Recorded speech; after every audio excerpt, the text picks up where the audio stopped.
సహాయం ఎస్. దైవ సహాయం. ఎవరు? Jesus! You my god! What a surprise my Jesus! How are you సహాయం?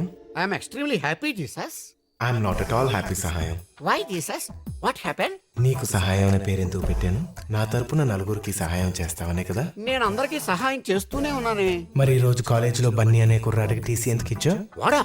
వాడు పెద్ద రౌడీ, మీకు తెలీదా జీసస్? ఏ నువ్వు కాదా? ఊరుకోండి జీసస్. నా పర్సనాలిటీ చూసి కాలేజీ పిల్లలు ఎవరు భయపడలేదని రౌడీని బిల్డప్ ఇచ్చుకుంటూ తిరుగుతున్నాను, కానీ మీకు తెలియకుండా నేను ఎప్పుడు రౌడీ ఏం చేశాను జీసస్? కరెక్టేలే, నీ పక్క పర్సనాలిటీకి ఆ మాత్రం బిల్డప్ ఉండాలి. కానీ బన్నీ నీలా కాదు, చాలా ధైర్యవంతుడు, 10 మందికి ఉపయోగపడతాడు. ఫర్ ఎగ్జాంపుల్, అతని వల్లే కదా నీకు ఈ రోజు నా దర్శన భాగ్యం కలిగింది. Yes Jesus, you are right. Bunny great. అతను నా ప్రియమైన బిడ్డ. అతన్ని ఏమైనా అంటే నన్ను అన్నట్టే. అందుకే అతన్ని నీ సంరక్షణలో ఉంచుకో సహాయం. తప్పకుండా జీసస్. రేపు నేనే స్వయంగా వెళ్ళి బన్నీ నాతో పాటు కాలేజీకి తీసుకెళ్తాను. మంచిది సహాయం. మరి నేను వెళ్ళిరానా? మళ్ళీ ఎప్పుడు వస్తారు జీసస్? మళ్ళీ రావాలంటే ఇప్పుడు వెళ్ళాలి కదా. అవును, నువ్వు ప్రార్థన చేసుకో. అర్థం చేసుకున్నాను. మాయమైపోయావా జీసస్?